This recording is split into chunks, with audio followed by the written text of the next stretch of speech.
welcome to another episode of Spotlight Sessions. My name's Ilan Fisher, the host, and I also head up our nonprofit partnerships here at Accessibility. And today is really awesome because I get to chat with Jamie Lassner. Me and Jamie know each other through a very roundabout way, which I'll kind of let Jamie articulate in a moment. But in Jamie's job, Jamie is the executive director of Accessibility Accelerator. And we met each other in Israel, so I'd love to actually start from there, Jamie. How do we know each other? And then we can go from there. So, first of all, thank you for having me, Ilan. And of course, thank you for all the great work you are doing in this space and on our website, our new website. It really has made a difference, and we are thrilled to partner with you in making our website accessible. How we met, our collaborative partner, Access Israel, ran a global conference that they call the Unconference because they don't like calling it a conference. They wanted to make it more informal.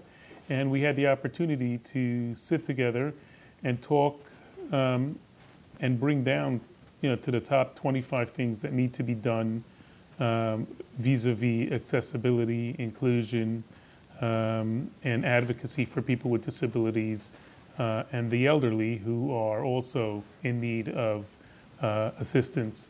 And somehow or another, I walked into a room, sat down next to this guy, start schmoozing, and then at the beginning they say, okay, introduce yourself to the guy to the right, and first words out of Ilan are you Prince Fox's father? And Prince Fox is my son, who is Sam Lassner, who's was a DJ and is now a producer out in California. And then the rest is history. Became really close buddies very quickly. Got to know a little about Ilan, some of the common friends we have, and the usual thing that happens. But it was, I don't believe it was one of these chance meetings. I think it was meant to be. I think the partnership was meant to be. And I'm looking forward to other great things and assisting Accessibility in any way possible, because what you're doing, in a sense, is helping us making the world more accessible and inclusive. And thank you for that, Jamie. And yeah, I've been a fan of your son's music for, I guess, just about 10 years. Maybe you could even say one of his early fans or adopters. And I'd love to kind of hear about your background and your professional expertise that brought you to the moment that we met in the conference in Israel. So my initial, job was I was a commodities broker. I'm also a volunteer paramedic here in New York City and have been for 40 years, and worked as a commodities broker. I was downtown in the Wall Street area, and on September 11th, 2001, my radio went off that a small plane had hit the World Trade Center. Make a very long story short, I was injured during that horrible day. I was diagnosed with PTSD. During the treatment of my PTSD, one of the things I realized is I've got to start focusing a little more on me and also start focusing on what really, really is important in my life and triggers happiness and joy and uplifts me. And I decided that while it's nice to make money, there's no way I can go to Afghanistan and fight. I was much too old. So I wanted to make the world somewhat a better place, and I started with education, with working with children with various issues, PTSD, drug problems, because I had that in my family as well. And lo and behold, a good friend of mine, Alan, who has paraplegia, said there's this amazing organization in Israel that is making the world accessible. And I started working with them and realized that it's not just Israel they're making accessible, they're making the world accessible. And they have built a huge collaborative group around the world doing the exact same thing we are. And then just a couple of weeks ago, we changed our name to Accessibility Accelerator to more represent the type of work that we are doing. We were Friends of Access Israel, and we still are their #1 collaborator. And I am still very much part of their family, maybe even more so. And our goal is to make the world inclusive, accessible, and universal, so that everybody walking into a room, everybody using a computer, anybody going on a plane can use a plane regardless of who, what, or where. And I can't speak more highly of Access Israel and the effect that they're not only having here, but really just worldwide, the effect and the ripple that they've had. I know that everyone who went to the conference that we were at has probably gone back to their home communities and shared something that they learned there. And Jamie, you have a lot of activities that are going on right now. What are some of the main areas of focus that you're focusing on in Accessibility Accelerator? So let's talk first, maybe if it's okay, about some of the things that are continuing. We are an ambassador to the United Nations on accessibility and disability. So that gives us an opportunity to share our thoughts and feelings on world accessibility. Israel and the United States are very much the leaders in accessibility, here with us with the ADA, and Israel with its amazing leadership of Access Israel, passing laws and requirements on accessibility. We continue to do bucket item trips. So we've climbed Mount Kilimanjaro a couple of times this year. We can't, so we'll be doing something here where we give people with all kinds of disabilities, including people who have paralysis, to use Israeli trekkers to trek on areas that we all have never been on, off-road, down, ravines, whatever it may be, we're able to do with this technology. So it's been wonderful. And then about a year and a half ago, when Israel was hit by missiles from the Gaza Strip, we found that people with disabilities were not being taken care of as well as we wanted, or being removed from the dangerous areas as quickly, or were not able to make it to their safe rooms in time. So we decided, together with Friends of Access Israel, with Access Israel and their leadership, to convene a meeting of military, rescue, people with disabilities, anybody involved with that aspect, and come up with an idea of how, if God forbid it happens again, how we're going to evacuate these people, how we're going to place these people. And it was a very fruitful meeting, and we came out with a lot of great and usable and doable ideas. Frankly, and it's not a surprise to you or to anybody else, never in a million years did we think this would transfer to the Ukraine and the crisis that's going on now.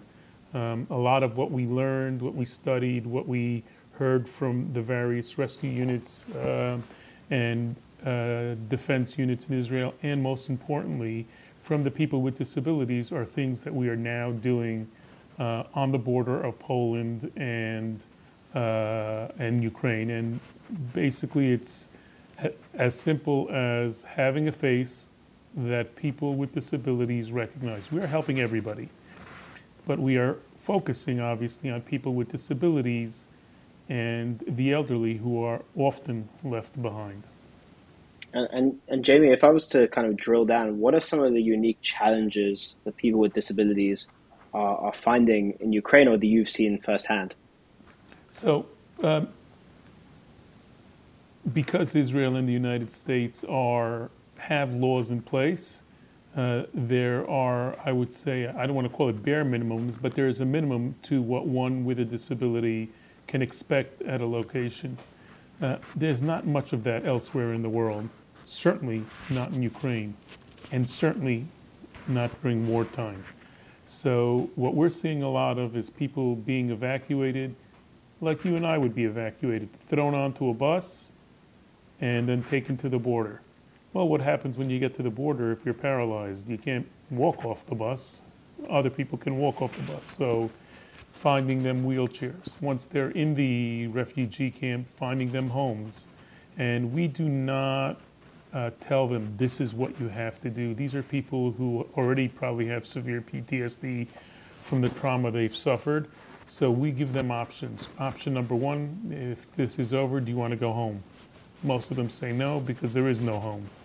Then we present them with the options based on the disability, the age, or they have. Some of them may have family elsewhere. And then we present them with various opportunities and suggest different countries and why. You know, some of them have universal medicine. Some of them give them stipends if they have a child with disability. Some of them give them special education for the child with disability. And we have run the gamut from putting people that are deaf together in one hotel so that they can communicate with each other, to two amazing stories, if I can share, is one is a person that needed dialysis. And dialysis is usually a 2 to 3 day requirement. Every 2 to 3 days they need dialysis. And we actually found somebody that evacuated them deep inside Ukraine.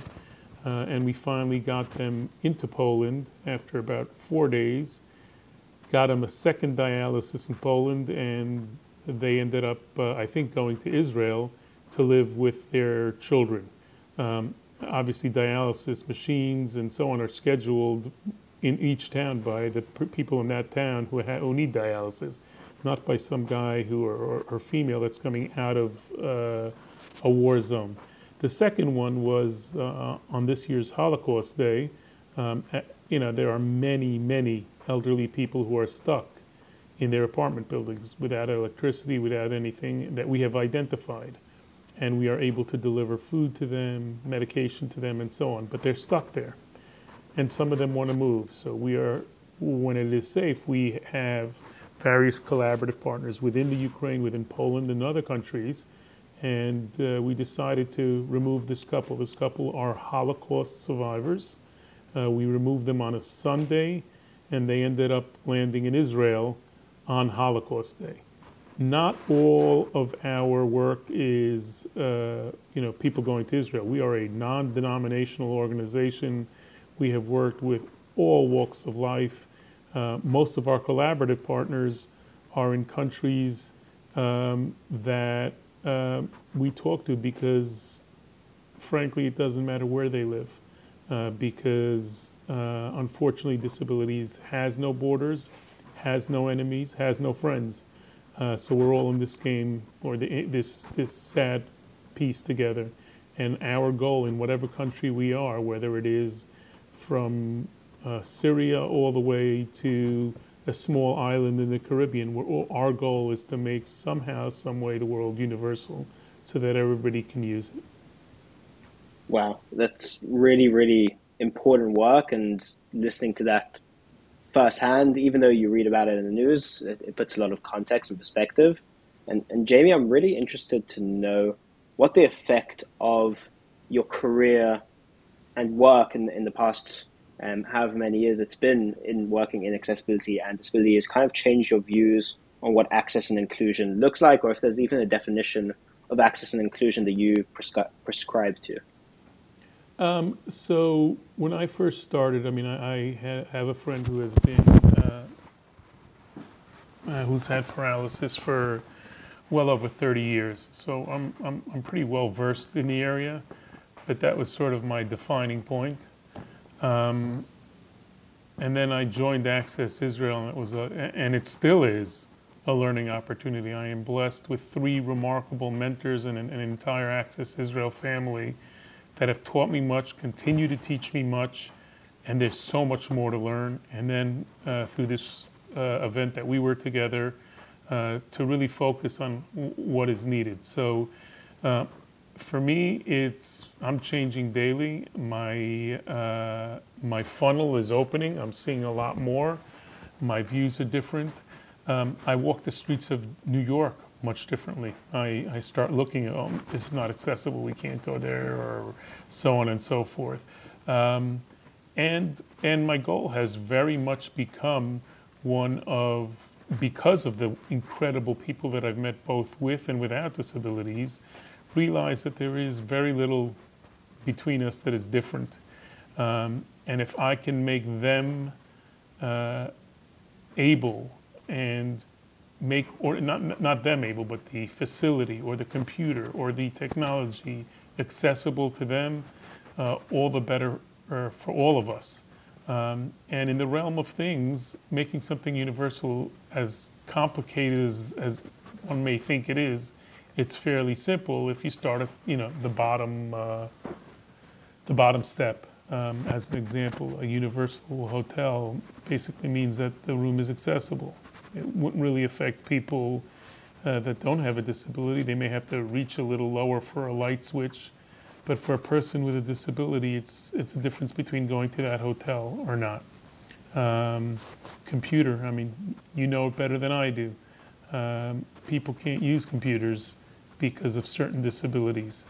And now you have opened up a world, truly a world to people by tapping a little man on the right that opens up the opportunity for them to experience the same experience that you and I can have.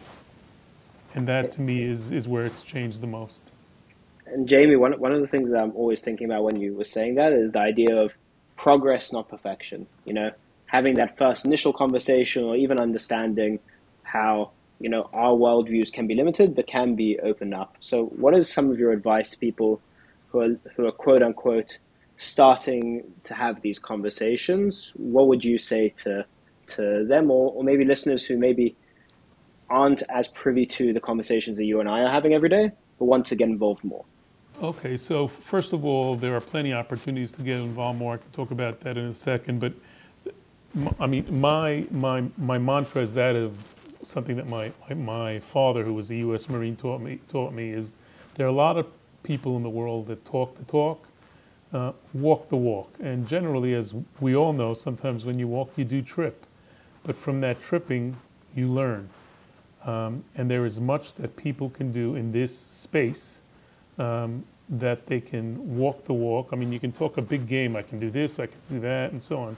Start walking, start doing, start trying, and you come up with remarkable things. And as small as a thing that you might view to yourself as something small is the difference between a person being able to do something and not being able to do something. There's plenty of volunteering work that can be done in the area. I know that you're traveling to the Special Olympics, which is a remarkable organization, and kudos to you. My wife and I are leaving next week for the Polish-Ukrainian border. We have opened it up for volunteers, and obviously if people want to donate, that's great. And we're happy and we're glad, because this is really one of those opportunities where the money comes in and it goes right into the hands of people who are in truly dire need. I mean, I've never seen anything like it from my last visit, and I'm sure I'll see it again. Dire need of anything, and they have come forward with funds. And most remarkably, we've had a lot of volunteers come forward that want to come and help, and they don't care what the help is. And at these refugee camps, it can be from manning a desk to mopping a floor to feeding people. And when I mean feeding people, it's literally feeding people. They're weak. They've been traveling for days. It's an opportunity to change somebody's life, and hopefully down the line, it's not an act of heroism. It's an act of what humanity is all about. And Jamie, the last question I really wanted to ask is for those who want to get involved in Accessibility Accelerator or get involved with you, how can they do so? So we just put up our wonderful new website, www.accessibilityaccelerator.org, which is accessible thanks to you guys at accessiBe. And they can contact me there, or they can send an email to Jamie at accessibilityaccelerators.org with their name and number, and I will gladly return. They could also join Facebook, Instagram. We're on everything. And we're constantly posting. We will be doing probably daily reporting from our trips in Poland, just to give them updates on what's going on there. And it gives a different angle than your average news. You're going to be seeing people of all walks of life from the United States, Israel. We have people coming from Europe, talking from the heart. And that's something very special, especially during this tragedy. Amazing. Jamie, I really wanted to thank you, and I can't thank you enough for all the work that you're doing, and specifically the work that you're going to be doing in the next month. Thank you for coming and giving your perspective, and also thank you to me for being somewhat of a mentor as I also continue myself on this journey. So this isn't the first, nor is it the last conversation we're going to be having. I hope it is not, and I am very much the same. As my boys know, I enjoy learning from the younger as well, and I look forward to continuing to have you as a mentor and learning from you and your amazing, amazing organization. Appreciate it, Jamie. Until next time. Absolutely, amigo.